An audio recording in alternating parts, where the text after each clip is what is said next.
우리 수요 기도회 가운데 우리 함께 하시는 여러분들을 축복합니다. 그리스도인의 기초, 이 기초 중의 기초가 바로 복음으로부터 우리가 출발하죠. 자, 그런데 이 기초에 대해서 우리는 이렇게 말할 수 있을 것 같아요. 운동을 배우는 사람들, 악기를 배우는 사람들 또는 뭔가를 배우려고 할 때에 가장 중요한 것이 뭐냐? 기본기예요, 기본기. 저도 운동을 이렇게 여러 개 배웠지만은 또 악기도 여러 개 배웠지만은 제대로 돈 주고 배운 거, 제대로 배운 거는 악기는 피아노 그리고 운동은 테니스였어요. 근데 테니스 정말 못 쳐요. 돈 주고 배웠는데도 오랫동안 쳤는데도. 자, 그런데 이 기본기가 왜 중요하냐? 이 운동이든 악기를 배우는 것이든 간에 이 기본기가 너무 지루해요. 같은 동작을 반복해야 되거든요. 테니스를 제가 배울 때도 이 기본 자세를 뭐 하나 구분 동작으로 하나 둘 셋 이러면서 했던 것 같아요. 그렇게 여러 번 수없이 반복하고 난 다음에 이게 몸에 익숙해져야지 공이 날아왔을 때에 그것을 자연스럽게 그 기본 자세로 칠 수 있다라는 거예요. 자, 그런데 이 반복의 연속이기 때문에 사람들이 이 기본기를 소홀히 해요. 이 기본기를 소홀하게 되면 어떻게 되느냐? 당장은 똑같이 공을 치니까 똑같아 보이는데 기본기가 잘 된 사람은 두 가지 특징이 있어요. 뭐냐? 그 성장의 한계가 높아요. 성장의 한계를 바로 마주하지 않아요. 근데 기본기가 약한 사람은 성장의 한계를 바로 마주하게 돼요. 그리고 성장의 한계를 마주하고 난 다음에 그거를 뚫어낼 수 있느냐? 못 뚫어내요. 기본기가 튼튼한 사람도 가다가 보면 이게 바로 급격히 올라가는 게 아니라 어느 정도 올라갔다가 한참 그 수준이 지속된단 말이에요. 그런데 그 한계를 뚫어낼 수 있는 게 뭐냐? 기본기에서 있다라는 거예요. 기본기가 이만큼 중요해요. 자, 두 번째, 이 기본기가 뭐가 중요하냐? 꾸준함을 만들어줘요.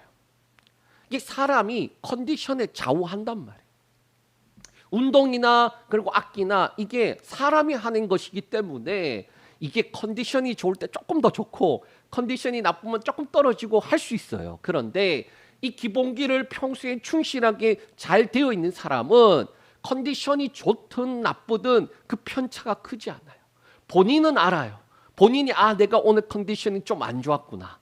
또 본인은 오늘 컨디션이 좋았구나. 그건 본인은 아는데 다른 사람의 눈에 보기에는 그 실력이 똑같이 유지되는 것처럼 보여요. 그런데 기본기가 튼튼하지 않으면 어떻게 되느냐?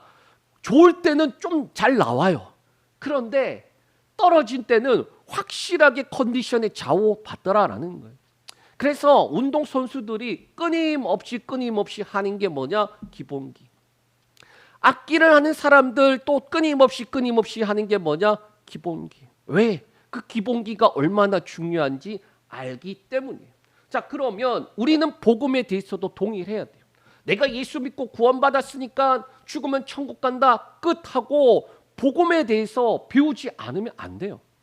우리는 이미 복음을 가졌지만 그 복음에 대해 있어서 기본기가 충실하지 않으면 컨디션에 영향받는 것처럼 믿음이 좋을 때는 당장이라도 천국 갈 것 같은데 어려움들, 일들, 여러 가지 일들을 마주하면은 내가 지금 믿음이 있는가 없는가? 왜 그런 줄 아십니까? 기본기가 부족해서 그렇다라는 거예요. 기본기가 튼실한 사람은 컨디션에 좌우하지 않아요. 문제에 좌우하지 않아요. 상황 환경과 여건에 좌우하지 않아요. 내게 주신 그 믿음에 좌우한다라는 거예요. 그래서 우리는 복음에 대해서도 동일하게 뭘 해야 되느냐? 이 기본기를 끊임없이 다져야 돼요. 저는 매년 시작할 때 뭘 하느냐 하면 구원에 대한 기초를 다시금 초반부에 해요.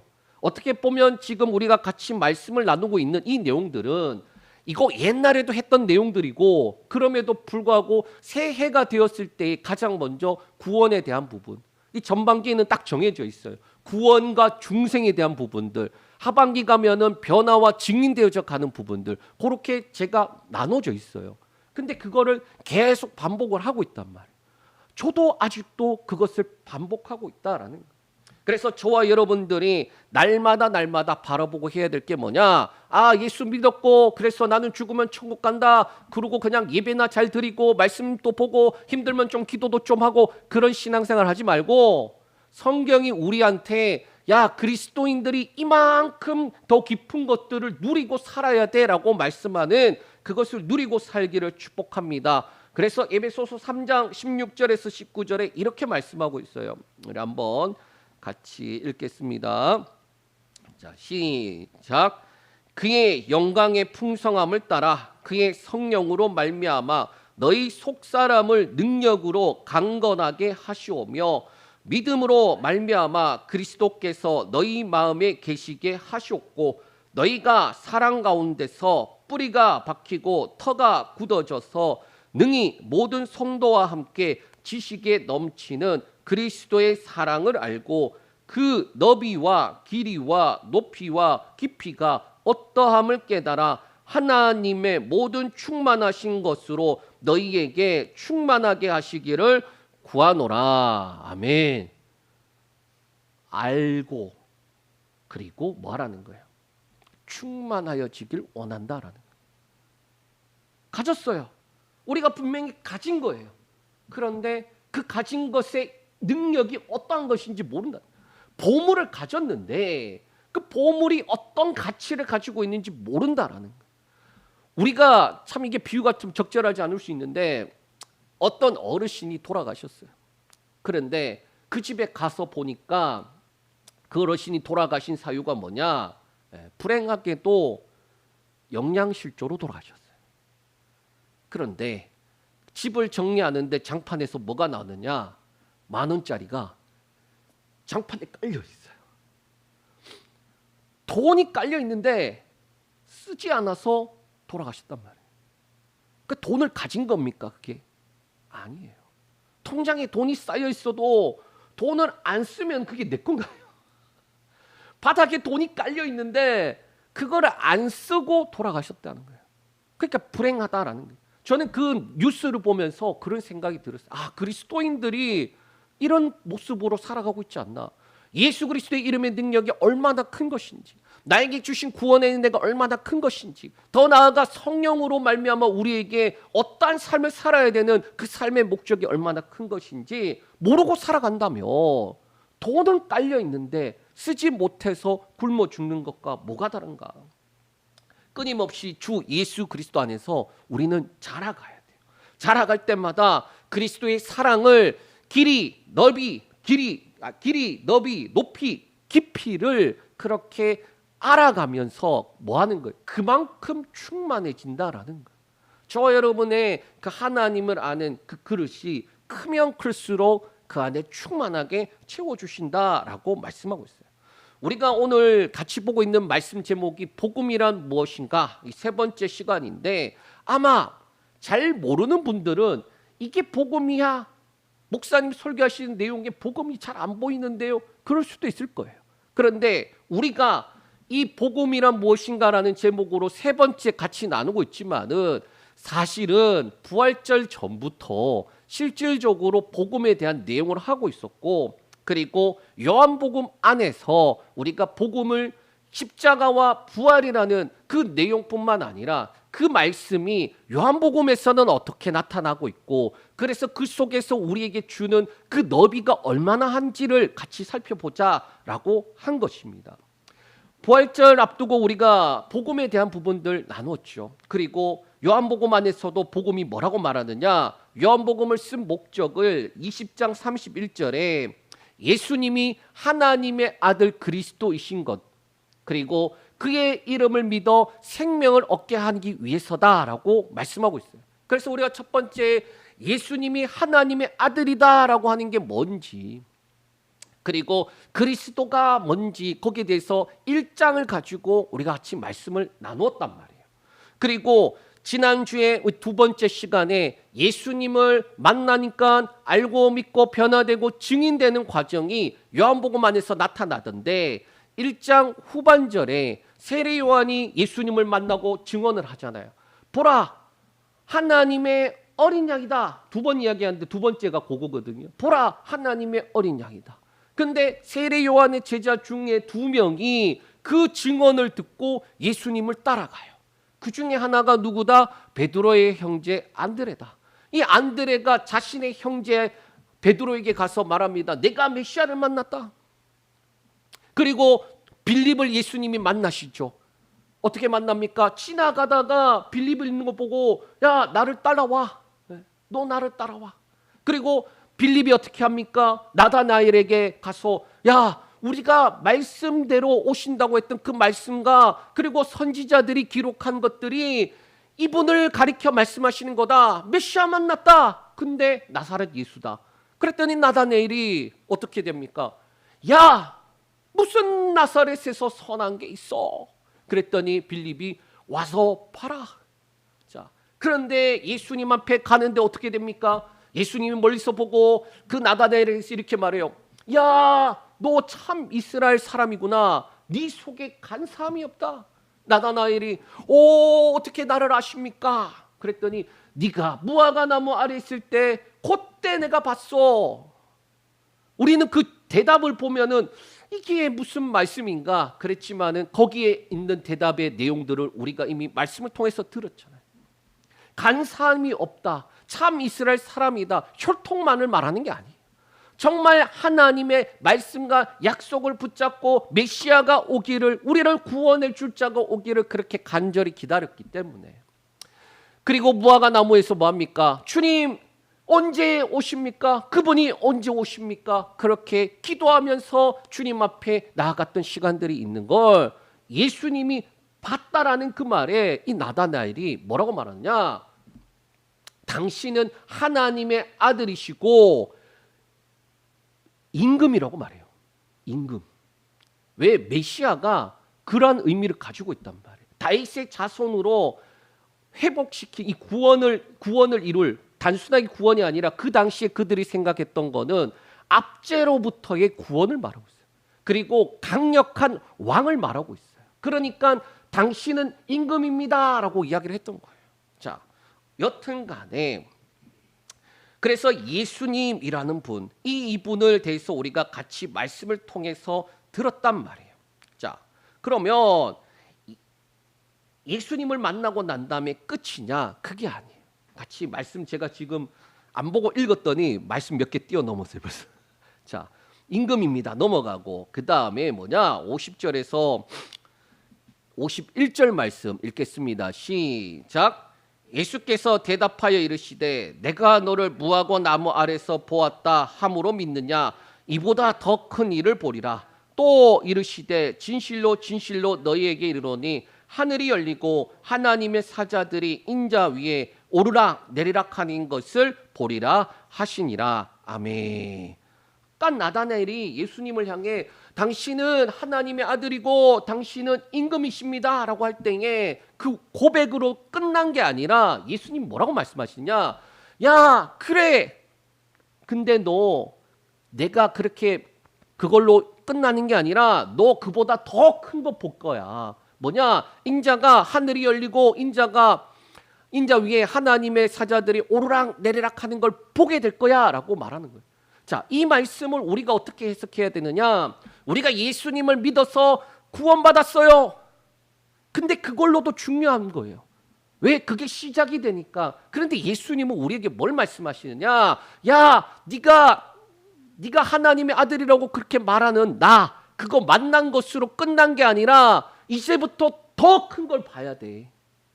더 큰 걸 봐야 돼. 하늘이 열리는 걸 봐야 돼. 인자 위에 주의 사자들이 오르락 내리락 하는 거 봐야 돼 라고 말씀하는 거예요. 그러니까 우리가 신앙생활할 때 예수 믿고 구원받았다라고만 하면은 지금 나다나엘이 고백하고 끝난 것과 마찬가지예요. 그런데 주님이 원하시는 게 뭐냐? 이보다 더 큰 것 봐야 돼. 하늘이 열리고 인자 위에 오르락 내리락 하는 거 봐야 돼라는 거예요. 그러니까 저와 여러분들이 예수 믿었다라는 것으로 만족하면 되는 게 아니라 주님 이보다 더 큰 거 있다고 말씀하셨잖아요. 예수 믿는 자에게 더 큰 거 있다고 말씀하셨잖아요. 하늘이 열리고 그 오르락 내리락 하는 거 있다고 말씀하셨잖아요. 답을 이야기하면 성령이에요. 성령. 우리가 예수 믿고 난 다음에 성령을 사모해야 돼요. 성령의 충만함을 사모해야 되고 성령의 임재를 사모해야 되고 성령의 은혜를 사모해야 돼요. 더 큰 것이 있다는 게 바로 우리에게 주시는 그 성령을 말하는 거예요. 자, 믿음이 끝이 아니라 시작이라고, 이 시작을 통해 더 큰 일 그리고 놀라운 일들을 우리가 경험하게 될 텐데, 그렇기 때문에 우리는 어떻게 해야 되느냐? 사모해야 돼요.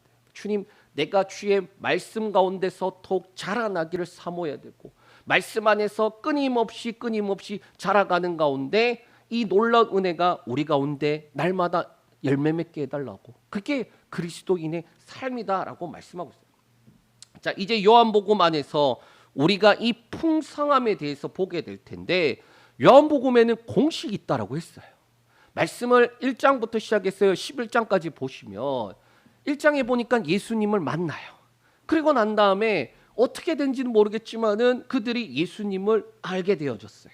그리고 2장에 넘어가면 오늘 같이 할 말씀인데, 2장 3장이 뭐냐? 믿음에 대해서 말씀하고 있어요. 4장 넘어가면 변화에 대해서 말씀하고 있어요. 4장, 5장 이렇게 넘어가면. 자, 그리고 난 다음에 8, 9, 10장 가면은 증인되는 부분들이 나타나고 있단 말이에요. 그래서 우리 같이 한번 살펴보겠습니다. 예수님을 만나면 알고 믿고 변화되고 증인된다. 이게 공식이에요. 조금 더 정확하게는 예수님을 만났더니 알게 되어졌어. 예수님이 누군지 알게 됐어. 그러니까 알게 되어지니까 믿게 되어졌어요. 믿게 되어지니까 변화가 되어졌어요. 변화가 되니까 증인이 되더라. 그 과정을 우리도 동일하게 걸어가더라라는 거예요. 그거를 같이 살펴보겠습니다. 자, 예수님의 이 말씀에 대한 부분들은 공간복음과 마태, 마가, 누가복음과 요한복음이 조금 달라요. 요한복음의 특징이 뭐냐? 시간 순서가 아니라, 연대기적 순서가 아니라 특정한 사건 순서로 진행이 돼 있어요. 그러니까 쉽게 말하면은 앞에 것들은 공간복음에서는 시간의 순서를 어느 정도 지켜서 진행돼요. 그런데 요한복음이 기록된 목적에 따라서 묶어놨어요. 예수님의 사건이. 그게 어디서 확실하게 나타나느냐? 요한복음 2장에 확실하게 나타나요. 왜? 요한복음 2장은 두 사건이 있는데, 첫 번째는 가나의 혼인잔치, 사역의 가장 첫 번째 시작한 내용이에요. 그리고 난 다음에 뒤에 나오는 성전을 정화하시고 그 사건인데, 그게 마지막 사건이에요. 그러니까 예수님의 사건이 첫 번째 가장 시작할 때, 그리고 마지막에 있는데, 그런데 이 두 사건의 핵심의 단어가 뭐냐? 믿음이라는 단어예요. 우리 한번 같이 살펴보겠습니다. 갈릴리 가나에 혼인 잔치가 있었어요. 예수님의 제자 예수님, 그리고 예수님의 어머니 마리아가 참석을 했어요. 그런데 어떤 일이 일어났느냐? 포도주가 떨어졌다라고 말하고 있습니다. 우리 3절에서 5절 말씀, 2장 3절에서 5절 말씀 읽겠습니다. 포도주가 떨어진지라 예수의 어머니가 예수에게 이르되 저들에게 포도주가 없다 하니, 예수께서 이르시되 여자여 나와 무슨 상관이 있나이까? 내 때가 아직 이르지 아니하였나이다. 그의 어머니가 하인들에게 이르되 너희에게 무슨 말씀을 하시든지 그대로 하라 하니라. 아멘. 이게 잔치집에 포도주가 떨어졌는데 그걸 예수님한테 이야기를 해요. 그러니까 예수님의 우리가 추측하기로는 친척이 결혼을 했는데, 그런데 예수님한테 포도주가 떨어졌다고 예수님의 어머니가 이야기하니까 예수님 뭐라고 말했냐? 이게 무슨 나와 상관이 있습니까? 라고 한 거예요. 그러면서 내 때가 아직 이르지 않았습니다 라고 말하고 있어요. 자, 그런데 예수님의 어머니 마리아는 이 말을 듣지 않고 하인들에게 뭐라고 말하냐? 무슨 말씀을 하시든지 그대로 하라라고 명령을 해요. 자, 말씀하시는 것에 대해서 그대로 하면 어떻게 되느냐? 우리가 물이 포도주로 변화되었습니다. 우와! 성경 말씀을 우리가 어디에 초점을 두게 되느냐? 어떻게 물이 포도주로 바뀌었대? 신기하네. 우리의 초점은 자꾸 거기로 가거든요. 근데 성경을 자세히 읽어보면 초점이 어디 있느냐? 말씀하시는 게 뭔 말씀이든지 간에 그대로 해라. 그리고 그대로 했더니 이렇게 되었다라는 게 사실 핵심이에요. 그러니까 물이 포도주로 됐는데 이제 그런 논란들이 있단 말이에요. 물을 떴을 때 그때 포도주로 됐는지, 아니면 물을 떠서 갖다 줄 때 포도주로 바뀌었는지, 아니면 갖다 줄 때까지는 물이었는데 그 회당 연회장이 이걸 마셨을 때 포도주로 바뀌었는지, 뭐 별 이상한 이야기들 많은데 물이 포도주로 바뀌었다는 거 그게 중요한 게 아니라 무슨 말씀이든지 말씀대로 했더니 그때 뭐가 일어나냐? 예수님의 영광이 나타났고 그걸 통해 제자들이 믿게 되었다라는 게 핵심이다라는 거예요. 9절에서 우리 11절 말씀인데 한번 읽겠습니다. 자, 연회장은 물로 된 포도주를 맛보고도 어디서 났는지 알지 못하되 물떠온 하인들은 알더라. 연회장이 신랑을 불러 말하되 사람마다 먼저 좋은 포도주를 내고 취한 후에 낮은 것을 내거늘 그대는 지금까지 좋은 포도주를 두었도다 하니라. 예수께서 이 첫 표적을 갈릴리 가나에서 행하여 그의 영광을 나타내심에 제자들이 그를 믿으니라. 아멘. 지금 연회장이 먹었는데 뭐라고 말합니까? 이렇게 좋은 포도주를 왜 이제 내놓는 거야? 라는 거예요. 그런데 물을 떠다가 준 하인들도 이게 물인 줄 알고 있고 제자들도 옆에서 봤으니까 다 알잖아요. 먹은 사람은 어디서 난지 알지 못하지만 어찌되었든 먹었더니 포도주가 되었다. 물 떠온 하인들 저거 우리가 떠온 물인데, 제자들 저거 물인데 어떡하지 했는데 포도주가 되었다. 자, 그래서 11절에 이거를 첫 표적이라고 말하면서 그의 영광을 나타내시니까 제자들이 그를 믿었다라고 말씀하고 있어요. 그러니까 초점이 어디에 있어야 되느냐? 물이 포도주가 되었대. 그걸 떠다 줬을 때 바뀌었을까? 마셨을 때 바뀌었을까? 그게 중요한 게 아니라 말씀하신 대로 그대로 했더니 예수님의 영광이 나타나서 그걸 본 사람들이 예수님을 믿게 되었다라는 거예요. 왜 이 말씀을 하는지 아십니까? 1장에 그렇게 되어 있어요. 빛이 각 사람에게 임하는데 어둠은 알지 못하니까 영접하지 못하는데 예수님의 영광이 나타났는데 제자들은 아는 거예요. 아니까 믿게 되는데 여기 연회장이 믿었다는 말 없어요. 포도주를 먹었는데 이 물이 변하여 포도주가 된 걸 먹었는데 연회장이 예수님을 믿었다는 말 없어요. 주변에 뭐 하인들도 모르겠지만은 하여튼 없어요. 제자들이 믿었대. 그러니까 저는 이 말씀을 준비하면서 무슨 생각이 들었느냐? 1장에 알지 못하니까 영접하지 못하더니 그런데 알니까 예수님을 영접하는 거 믿게 되는구나. 연회장이 이거 어디서 났는지 알지 못했다라는 거예요. 그런데 포도주는 맛봤어요. 좋대. 그런데 거기에 대해서 예수님을 믿었다라는 내용이 없어요. 제자들은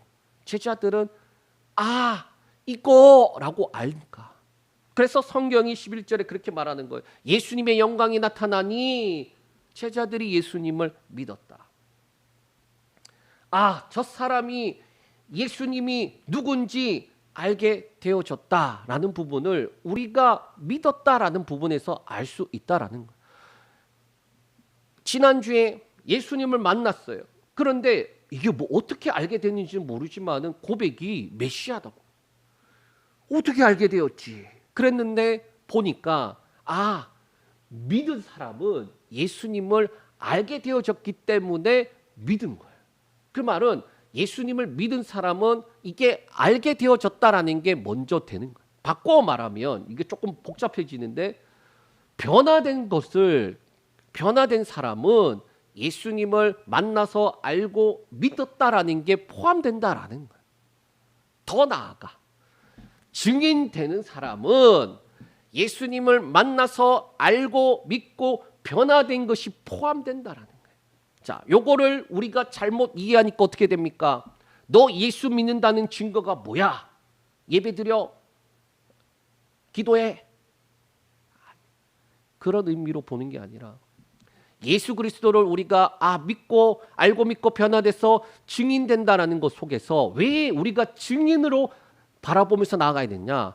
그 증인됨 안에 이 모든 게 포함되어 있기 때문이에요. 그래서 우리의 그리스도인의 목적은 뭐냐? 증인되는 거예요. 자라가는 과정 속에 뭐가 합니까? 증인이라는 열매로 나타날 때에 이 모든 과정이 포함되어 있기 때문에 저 사람이 예수 그리스도를 증거하는데 그 증거하는 그 안에는 뭐가 되느냐? 변화된 삶, 예수 그리스도를 믿는 것, 예수 그리스도를 알고 있는 것, 더 나아가 예수를 만난 것. 자, 계속 할 거니까 반복할게요. 예. 지금 몰라도 돼요. 예. 자, 그리고 이어서 두 번째, 이제 2장의 뒷부분으로 넘어갈 텐데요. 이 뒷부분은 예수님의 마지막 사역. 우리가 읽진 않았지만은 13절에서 17절에 예수님께서 6월절이 가까워지니까 예루살렘으로 가세요. 그리고 예루살렘에서 어디로 갔냐? 성전으로 가세요. 성전에 갔더니 갑자기 예수님이 분노를 하셔갖고 노끈으로 채찍을 만들어서 다 두드러 패. 그러니까 이제 유대인들이 예수님한테 이야기하는 것부터 시작이 돼요. 다른 공간복음 말씀에도 동일하게 이 내용이 나오거든요. 그런데 이 시점이 언제냐? 바로 예수님께서 십자가에 잡히시던 그 일주일 사이에 있어요. 성전에 들어가서 보시고는 분노하셔갖고 다 떠돌아패. 제가 이 예수님에 대해서 이렇게 재미있게 이야기하는 분을 봤는데 제가 그분은 예수님을 안 믿는 분 같긴 해요. 그런데 예수님의 이 그 마지막에 성전 정화 사건에서 이 채찍을 만들어서 다 두드러 패는 그 부분을 아주 재미있게 묘사하는데 제가 되게 공감했어요. 그 내용 나중에 제가 알게 되면 알려드릴게요. 자, 어찌 되었던 간에 그 가운데서 예수님이 다 쫓아내고 양과 소와 그리고 비둘기 파는 사람들을 다 쫓아내고 상을 뒤집어엎고 난리가 나니까 유대인들이 막 묻는 거예요. 너 왜 이런 일을 하니? 라는 거예요. 자, 그러면 왜 예수님께서 그 일들을 행하셨을까? 그러니까 예수님께서 감정을 표현하시는 게 여러 군데 나와요. 요한복음에 보면은 나사로가, 제가 사람 이름이 좀 약하거든요. 예. 그 마리아와 미리암 맞나? 예. 그 오빠가 나사로인가? 예. 제가 사람 이름이 약하잖아요. 죽었어. 그랬더니 이제 예수님이 이제 나중에 갔어요. 그랬더니 무덤 앞에서 무덤 열어라, 돌 열어라. 그러고 난 다음에 있는데 그때 사람들이 다 울거든요. 근데 예수님 또 우세요. 눈물을 흘리셨다. 그러니까 예수님께서 눈물을 흘리시는 장면이 나와요. 또 예수님이 분노하시는 장면도 여러 군데 나와요. 바리새인들을 향하여서 독사의 자식들아. 조금 심한 욕이에요. 제가 차마 따라할 수 없는 욕이에요. 왜 그런가? 예수님이 전직 목수시고 12 제자들을 데리고 다니는 대빵이니까 뭐 그렇게 이제 안 믿는 사람이 표현을 했는데 되게 재밌었어요. 자, 그런데 그 가운데 하나가 이 성전 안에서 물건 파는 사람들, 돈 받고 주는 사람들, 그 사람들을 향하여서 엄청난 분노를 합니다. 그러면 왜 이러한 일이 일어났을까? 성전에서 뭐 소, 양, 비둘기 팔고 돈을 받고 주는 그 일이 났을까? 자, 어떻게 되냐면 이렇게 돼요. 하나님 앞에 제사를 드릴 때에 멀리서부터 오는데 보통 자기 집에서 하나님께 드릴 예물을 미리 준비해요. 그러니까 요 양은 하나님께 드릴 거야. 그러면 걔는 하나님께 드릴 양으로 구별되어져서 그렇게 기르고 난 다음에 명절 때든지 간에 가서 끌고 가서 그걸 드리는 거예요. 원래는. 그런데 가까이 있는 사람들은 문제가 안 돼요. 어떤 문제가 있느냐? 멀리 있는 사람들이 개를 끌고 가야 된단 말이에요. 근데 하루 이틀 가는 게 아니라 멀면 일주일 또 더 가야 되는데 가다가 이게 삐끗하거나 또는 어디에 긁혀서 상처가 나냐? 그러면 흠이 생겨서 하나님께 드릴 수 없게 되는 거예요. 자, 그래서 어떠한 일이 있느냐? 재물에 대한 규례에 이런 것 있는데 레위기 22장 18절에서 20절 한번 볼게요. 그 내용이에요. 자, 아론과 그의 아들들과 이스라엘 온 족속에게 말하여 이르라. 이스라엘 자손이나 그 중에 거류하는 자가 서원 제물이나 자원 제물로 번제와 더불어 여호와께 예물로 드리려거든 기쁘시게 받으심이 되도록 소나 양이나 염소에 흠 없는 수컷으로 드릴지니 흠 있는 것은 무엇이나 너희가 드리지 말 것은 그것이 기쁘게 받으심이 되지 못할 것임이냐. 자, 여기 보면은 자원제, 소원제 요거는 말 그대로 자원에서 하나님께 드리는 거예요. 제가 레위기 말씀 강의하면서 어떤 부분에 가장 모르고 있다가 알게 되었느냐. 아니 하나님 앞에 자원해서 드리는데 그 예물을 드릴 때에 드리는 사람 입장에서는 아 내가 하나님 앞에 자원해서 드리는데 그냥 드리면 되는 거잖아요. 그런데 성경에 뭐라고 되어 있느냐. 드릴 때에 드리는 방법과 그리고 난 다음에 그 제물들을 함께 나눠 먹거든요. 같이 가족들이 함께 나눠 먹게 돼 있는데 그거를 보관하는 부분이 있어요. 이게 며칠 동안에 먹으라는 게 확실히 정해져 있어요. 그런데 내가 분명히 하나님 앞에 드렸는데 자원해서 드리는 건데 드려야 되는 예물이 아니라 진짜 내가 자원하고 감사해서 드렸는데 하나님께서 뭘 말씀하시냐. 성경의 말씀 그 방법과 규례를 지켜 행할 것을 말씀하고 있어요. 그러니까 사람 중심으로 보면은 아니 내가 하나님께 드리는 건데 그럼 하나님이 다 받으실 거라 생각하는데 성경은 그게 아니라 우리의 착각이 뭐냐. 아 내가 자원해서 드리는 거니까 하나님 받으실 거야 라고만 생각한다는 거예요.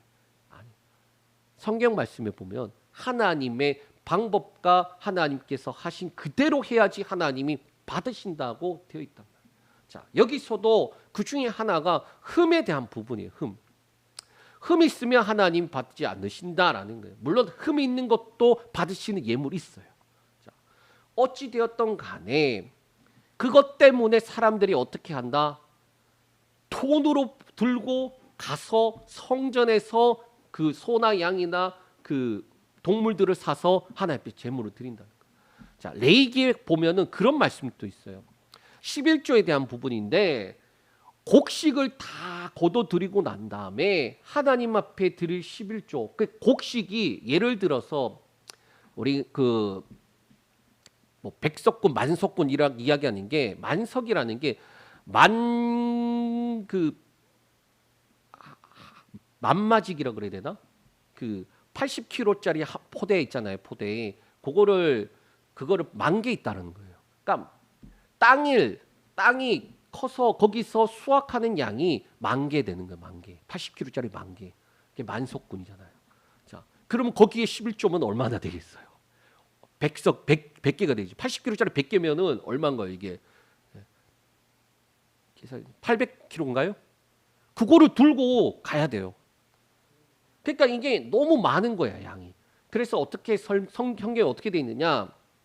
그거 팔아다가 돈으로 바꿔서 그거를 드리라고 돼 있어요. 왜? 물리적으로 불가능하고 힘드니까. 자, 그런데 그거를 여기서도 동일하게 적용을 해서 끌고 오면은 흠 생기니까 그리고 못 드리게 되니까 여기서 그렇게 사서 했단 말이에요. 자, 그런데 예수님이 그것을 보고 분노하시는 거예요. 너네 왜 하나님 이용하고 돈 벌어먹고 있냐? 그들이 파는 건요, 어떤 걸 팔았냐? 흠이 있는 거 팔았어요. 그러니까 안 살 수도 없고 사자니 흠이 있는 거 알면서도 그래 여기까지 어떻게 왔는데? 그러니까 돈 장사를 하고 있으니 예수님이 보고 분노하시면서 너희가 여기는 만민의 기도하는 집인데 너희가 강도의 소굴을 만들었다라고 하면서 막 분노하셔서 다 뒤집어 엎으니까 자, 그때 유대인들이 예수님한테 묻습니다. 그게 뭐다? 18절 말씀이에요. 우리 18절 읽습니다. 시작. 이에 유대인들이 대답하여 예수께 말하기를 네가 이런 일을 행하니 무슨 표적을 우리에게 보이겠느냐. 이 말을 오늘날로 바꾸면 이렇게 되는 거예요. 네가 미쳤구나. 네가 무슨 정신으로 이 짓을 하냐. 너 혹시 특별한 거 없으면 너 진짜 죽을 줄 알아. 안 그래도 너 벼르고 있었는데 지금 그 이야기예요. 사실은 유대인들이 예수님을 죽이려고 벼르고 있었는데 예수님이 어떻게 하신 거예요? 지금 뒤집어 놨으니까 그러는 거예요. 야, 너 특별한 거 없기만 해봐. 너 안 그래도 죽이고 싶었는데 잘 됐어. 이 이야기 하니까 예수님 뭐라고 말하냐? 19절에 이렇게 말씀하십니다. 19절 읽겠습니다.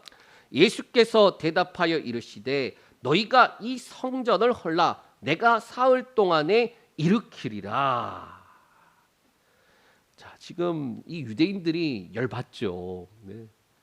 표적을 보이라 그랬잖아요. 너 지금 이 일 하는 거에 있어서 정말 표적이 없다라면 너 죽일 거야 그러고 있는데 예수님이 뭐라고 말하느냐? 너희한테 보일 표적은 성전 헐어라 내가 사흘 동안에 일으키겠다라는 거예요. 지금 예수님 당시에 있었던 성전은 자, 옛날에 솔로몬이 지었던 첫 번째 성전, 그리고 우리가 에스라 느헤미야 보고 있잖아요. 에스라 때 스룹바벨이 지었던 두 번째 성전, 그게 쭉 오다가 헤롯 대왕이라고 있어요. 헤롯 대왕이 유대인들의 환심을 사기 위해서 그거를 리모델링하고 확장시켜 가는 중에 있는 세 번째 성전이라고 하긴 애매한 그 성전일 때예요. 자, 그래서 아직 한쪽에서는 성전이 리모델링하고 있는 거예요. 리모델링하고 있는데 뭐라고 말하냐? 그것을 헐어라. 내가 사흘 동안에 일으키겠다. 그랬더니 두 가지 반응으로 나와요. 그게 20절에서 22절인데 우리 한번 볼게요. 두 가지 반응 어떻게 되는가? 20절에서 22절 읽겠습니다. 유대인들이 이르되 이 성전은 46년 동안의 지었건을 네가 3일 동안에 일으키겠다 하더냐. 그러나 예수는 성전된 자기 육체를 가리켜 말씀하신 것이라. 죽은 자 가운데서 살아나신 후에야 제자들이 이 말씀하신 것을 기억하고 성경과 예수께서 하신 말씀을 믿었더라. 아멘. 자, 이 두 가지 반응은 21절에 예수는 이 자기 육체를 가리켜 하신 말씀이라는 거, 요게 기준이고, 그거를 모르는 사람과 아는 사람에 대한 반응인 거예요. 모르는 자들은 어떻게 말합니까? 첫 번째, 유대인의 반응인데 말이 돼라는 거예요. 지금도 그래요. 우리가 예수님에 대해서 전하잖아요. 그러면 말이 돼 그래요. 첫 번째, 동정녀로 어떻게 태어나 말이 돼라는 거예요. 예수 안 믿는 사람들 중에 의외로 여기서부터 걸리는 사람들 많아요. 아니, 말이 돼라는 거죠. 여기서부터 걸린 사람들 많다니까요. 그게 말이 안 돼요. 네, 말이 안 돼. 그 사람들 눈에는 말이 안 된다니까. 지금 유대인들의 반응이 그렇잖아요. 이 성전 46년 동안에 짓고 있는데 야, 이거 어떻게 네가 사흘 동안에 일으킨단 말이야. 말이 돼라는 거예요. 이해가 되시죠? 지금 이들이 깨닫지 못하, 알지 못하니까 영접하지 못한다는 걸 나타내고 있는 거예요. 예수님이 빛으로 이렇게 비춰주면은 그랬잖아요. 자연의 모든 것들은 하나님 말씀대로 바로바로 이루어지는데 이 사람이라는 인간, 이 종자들은 희한하게 말씀하시는데 거절해요. 말씀하는 대로 안 해. 저는 제가 말씀을 예전에 그 복음 가지고 계속 설교하면서 준비하다가 깜짝 놀란 게 창세기 부분 할 때였어요. 아니, 하나님이 빛이 있으라. 빛이 있었고 하나님 보시기에 좋았더라. 그런데 사람은 계명을 줬는데 지키면 산다고 계명을 줬는데 안 지켜. 안 지킨다니까. 예수님 보내줬는데 거절하고 죽여버려. 어떻게 된 게 이런가? 그러면은 제가 그랬어요. 그들을 보면서 되게 비난했어요, 속으로. 어떻게 예수님을, 옛날에 그랬다는 거예요, 참고로. 고등학교 때. 아니, 유대인들, 얘네들 진짜 예수님이 눈앞에 있는데 어떻게 안 믿을 수 있지? 예수님이 그러한 기적들, 이적들 행하시는데 어떻게 안 믿을 수 있지? 심지어는 저는 그런 것도 했어요, 기도도. 주님, 제가 기도할 때에 타임머신은 없지만은 그 당시로 가서 주님을 만났으면 좋겠어요. 그런 기도했다니까. 왜? 예수님 너무 좋으니까. 근데 그 중에 하나는 속으로는 어떻게 쟤네들은 예수님 안 믿을 수 있지. 그런데 좀 지나고 보니까 저도 비슷한 거예요. 말씀하신 거를 내가 안 믿을 때도 있는 거예요. 왜 안 믿는가? 말씀보다 내 앞에 보이는 문제가 더 크게 보일 때. 그렇지 않나요? 아니 말씀이신데 예수님이 그 말씀이 어제나 오늘이나 앞으로나 변함이 없으신 말씀인데 왜 나는 그렇단 말이에요. 그러니까 그들을 비난했는데 지금은 좀 그렇지 않아요. 그들이 알지 못하니까 영접하죠. 예수님이 하신 말씀을 알지 못하니까 말이 돼라고 한다는 거예요. 유대인들은 어떻게 보면 예수님께서 하신 말씀을 절대로 이해할 수 없어요. 오히려 분노가 일어났던 거는 이걸 우리대로 무너뜨리라고? 이거 어떻게 만들고 있는데? 저는 오히려 거기에 집중하지 않았을까? 그런 생각이 들더라라는 거예요. 예수님 당시에 공사 중이었어요. 그게 예수님 당시에도 공사 중이었어요. 그럼 언제부터 만들기 시작했느냐? 대략 BC 40년, BC 20년경. 그러니까 BC 20년경부터 시작해서 대략 한 BC 예수님 당시가 대략 뭐 AD 한 27년 뭐 그때로 보고 있거든요. 그러니까 한 46년이라고 했으니까 대략 지금 BC 20년부터 시작해서 지금 AD 26년, 27년 그때까지도 계속 지금 하고 있는데 이게 언제 완성이 되느냐? AD 63년경이에요. 그러니까 86년 뭐 이렇게 지은 거예요. 그런데 이게 언제 무너졌느냐? AD 70년에 무너졌어요. 그러니까 그들이 완성했다. 그리고 7년 뒤에 다 박살나 버렸어요. 자, 중요한 것은 뭐냐? 그렇게 다 박살나고 뭐가 남았느냐? 통곡의 벽이라는 것만 남았어요. 보면은 진짜 웅장합니다. 저 사람 크기 보이시죠? 사람 크기 벽이잖아요, 벽. 자, 벽인데 저 사람 크기 보이시죠? 저기 앞에 많은 것들이 사람이에요. 자, 요게 성전의 벽이 아니라 성전 외에 산인데 거기 테두리 성 외곽 벽이에요. 거기가 사실은. 여기는 성전 있고 그 마당 있고 하는 그거 말고 그 바깥 테두리를 또 만든 거예요. 자, 여튼 그 중에 서쪽 벽이 바로 통곡의 벽인데, 자, 어마어마하게 그렇게 시간을 들여서 했지만은 결국 예수님 말씀하신 대로 돌 위에 돌 하나도 남김없이 무너지는데 70년에 무너졌다라는 거예요. 자, 두 번째. 그러면 예수님이 이 말씀하신 것을 제자들은 어떻게 했느냐? 예수님께서 그래서 그렇게 말씀하셨구나라는 반응이 있어요. 앞에 유대인들은 말이 돼 했고 제자들은 이해가 안 되고 뭐 하여튼 예수님 말씀하실 때는 저게 뭔 말인가 했는데 시간이 지나고 보니까 예수님이 그래서 그렇게 말씀하셨구나. 그 반응이 있다라는 거예요. 21절에 예수님께서 유대인들의 질문에 너희가 이 성전을 허물면 내가 사흘 만에 일으키겠다. 이 말씀하셨을 때에 21절에 이렇게 말하고 있어요. 설명을 해주는 부분인데 예수님이 말씀하신 것은 뭐냐? 자신의 육체를 향하여서 말씀하신 것이다.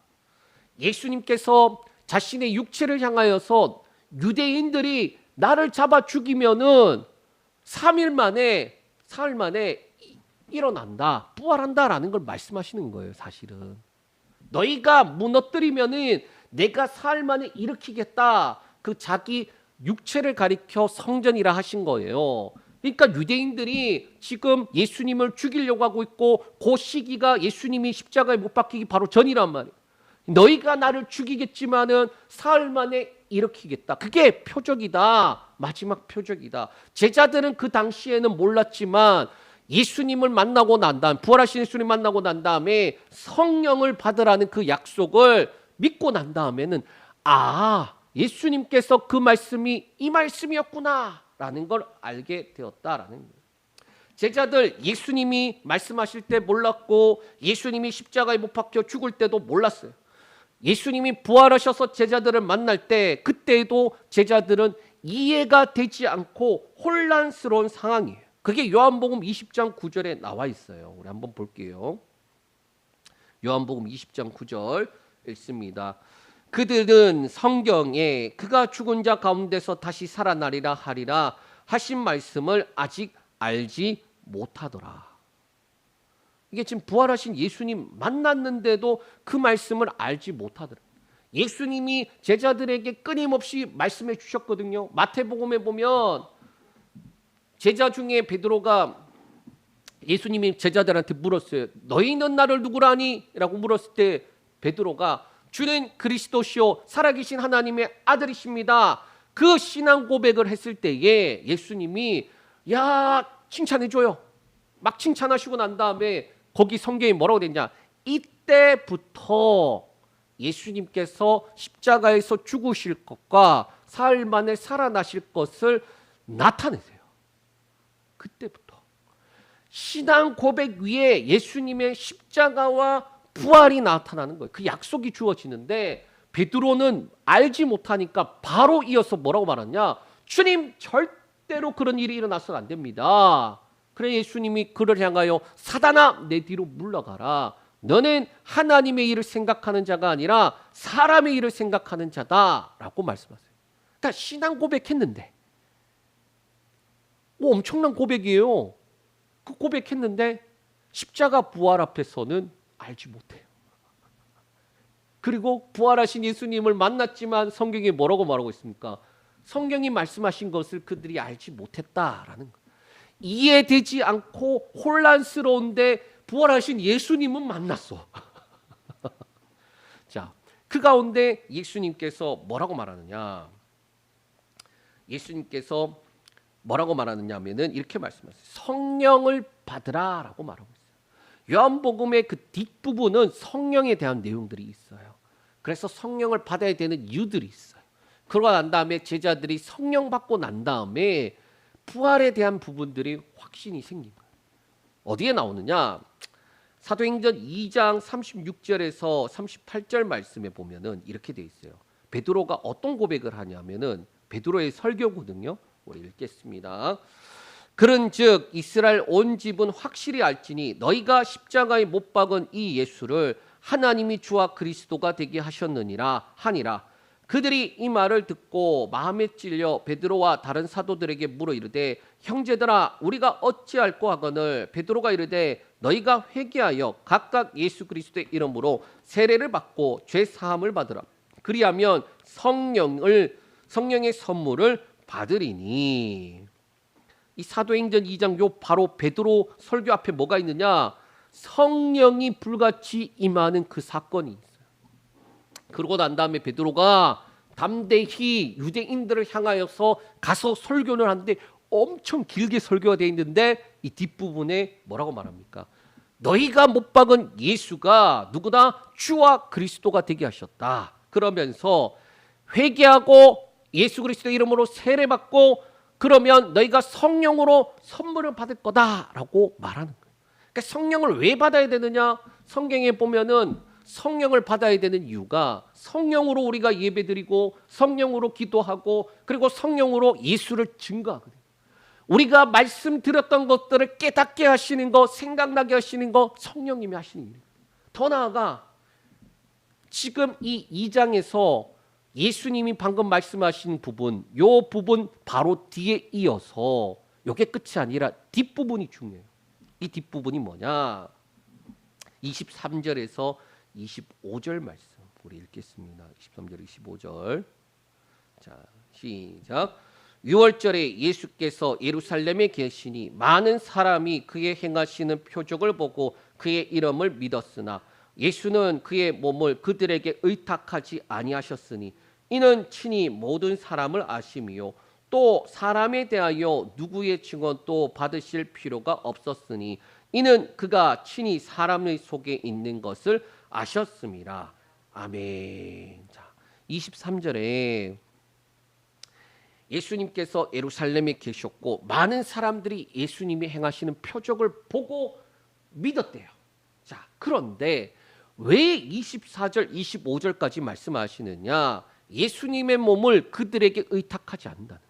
왜 의탁하지 않냐? 그들의 안에 있는 게 뭔 줄 아시기 때문에. 각 사람 속에 어둠이 있었다라는 거예요. 정확하게 말하면. 자, 그리고 누구의 증언도 받으실 필요가 없었으니 왜 친히 그 사람 속에 있는 것을 아셨다라고 했는데, 성경에 보면 요한복음에 특히 이렇게 말씀하고 있어요. 내가 온 것을 증거하는 이가 따로 있는데 그분이 누구다? 성령이라고 말씀하고 있어요. 나를 증거하는 이가 있는데 누구다? 성령이라는 거예요. 그러니까 내가 나를 증거할 필요가 없는 게 성령이 나에 대해서 증거하실 것이기 때문이다라는 거예요. 자, 여기서 뭘 말씀하느냐? 예수님이 행하시는 표적을 보고 예수님 믿었대요. 그런데 예수님이 그들을 의탁하지 않아요. 그들 속에 있는 게 뭔 줄 아신다.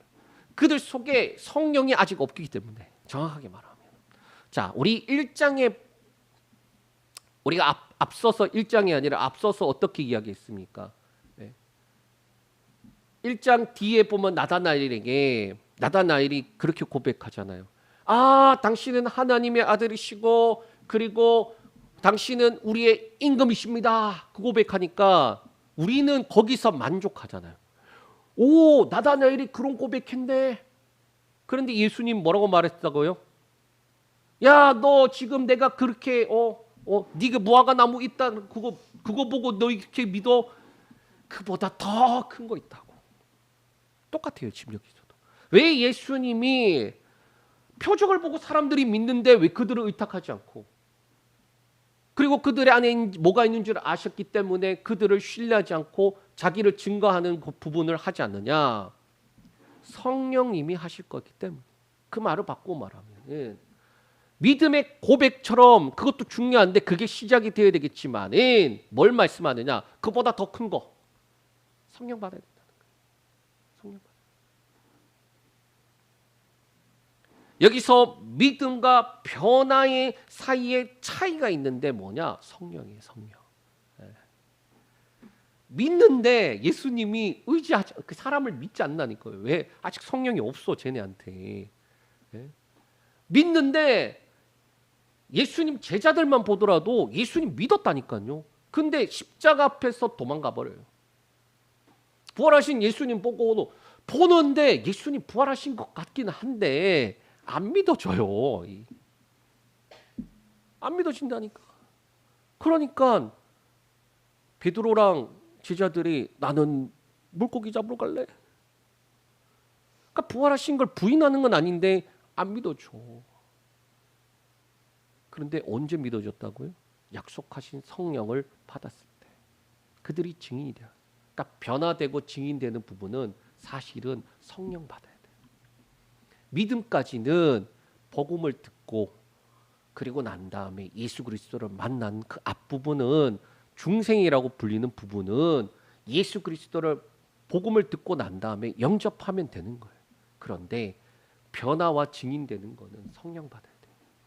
우리한테 정말로 귀한 것들을 주셨는데 그런데 그거를 가졌다고만 하고 만족하면은 아까 그 어르신처럼 밑에 돈은 깔렸는데 굶어 죽는. 그런데 그것을 알고 더 큰 것을 사모하면서 성령을 붙잡고 성령 충만, 성령의 은혜를 구하는 자가 우리는 되어야 한다라는 거예요. 예수 그리스도를 구주와 주님으로 영접하면 그 믿음은 단 한 번이에요. 단 한 번. 예수 그리스도를 믿는 그때는 순간적이면서 단 한 번의 은혜인데 존재의 변화예요. 죄인이 의인이 되고 마귀와 진노의 자녀에서 자식에서 하나님의 자녀가 돼요. 이게 시작이지 끝이 아니에요. 마라톤을 시작하고 출발하는데 출발할 때는 다 출발한다니까요. 끝까지 완주할 뿐만 아니라 1등 하는 사람은 그만큼 갈 수 있는 훈련이 됐고 힘이 있고 능력이 있었어요. 그런데 출발할 때 다 뛰어가요. 똑같이. 심지어 자기가 1등 하는 사람이 있다니까요. 그런데 그 사람들 중에 그것을 감당할 힘이 없으면 어떻게 됩니까? 줄줄이 다 나고 한다는 거예요. 힘과 실력이 있어야 한다. 그게 믿음이라는 거예요. 그러니까 믿음이 믿었다라는 것만 있으면 안 돼요. 믿음은 단순한 단어가 아니에요. 믿었다라는 그게 출발이 되지. 그게 힘과 실력이 되는 것은 또 다른 문제예요. 우리에게 믿음은 믿었다라는 과거형 말고 현재형과 미래형이 있어요. 요거 계속 같이 나눌 거니까 알고. 그래서 가장 큰 영광, 이 가나의 혼인잔치를 통해서 물이 포도주가 될 때 예수님의 영광이 나타나는 그 표적, 첫 번째 표적, 그 표적, 줄줄이 나오는 표적 다 중요하지만 심지어 죽은 나사로가 살아나는 그 죽은 자가 살아나는 표적도 중요하지만 가장 큰 표적이 뭐냐? 예수님의 십자가와 부활이 가장 큰 표적이다라고 말씀하고 있어요. 그런데 그 마지막 표적 앞에 제자들이 도망가요. 무서워해요. 예수님을 믿지 않아요. 부활하신 예수님 만나고 성령에 대한 약속 받고 난 다음에 그들이 성령 받고 나니까 예수님이 그래서 그 이야기 하셨구나. 우리도 똑같아요. 성령 받고 나면 말씀 보잖아요. 이 말씀이 이 말씀이구나. 기도하는데 이게 그거구나. 그게 얼마나 재미있는데요. 그러므로 복음의 시작도 믿음이고 끝도 믿음이에요. 그런데 믿음은 말씀과 표적을 통해 예수님이 누군지 아는, 그래서 그분을 믿는 그 시작일 뿐만 아니라 성령 안에서 증인이 되어져 가는 그 과정까지 나아가야 돼요. 오늘 이 밤 우리는 말씀과 약속을 믿으며 특별히 성령의 은혜를 그렇게 갈망하며 사모하는 그 은혜를 누리는 저와 여러분들 되시길 축복합니다. 기도하겠습니다. 하나님 감사합니다. 주님, 요한복음 2장에 보니 믿음에 대해서 말씀하는데 첫 표적도 물이 포도주가 바뀌는 것도 물이 어떻게 바뀌었는지 그것보다 말씀대로 했더니 예수님의 그 영광이 나타나고 그 영광을 본 자들이 예수님을 믿게 되는 걸 봅니다.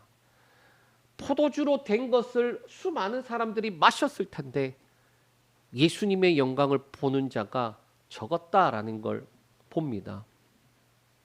또 예수님께서 성전을 정화하시면서 유대인들이 무슨 표적으로 너가 이렇게 하냐? 너 특별한 거 없으면 죽일 거야. 그럴 때에 예수님께서 너희가 이 성전을 무너뜨리면 내가 사흘 만에 일으키겠다. 가장 큰 표적인 십자가와 부활을 말씀하시는데 유대인들은 알지 못했습니다. 그리고 제자들도 그 당시엔 알지 못했습니다. 가장 큰 표적인데, 그들이 곧 마주하게 될 표적인데, 그런데 성령 받고 나니 예수님께서 그때 그렇게 말씀하신 게 그것이었구나 깨닫게 되고 알게 되어지고, 그래서 그들이 증인으로서 살아가는 것을 봅니다. 주님, 오늘 이 밤 우리에게 믿음을, 은혜를, 성령을 충만케 하여 주시옵고, 그래서 주님, 우리가 믿음의 변화에 그리고 증인으로 나아가는 귀한 자들 되게 하여 주시옵소서. 예수님의 이름으로 기도합니다. 아멘.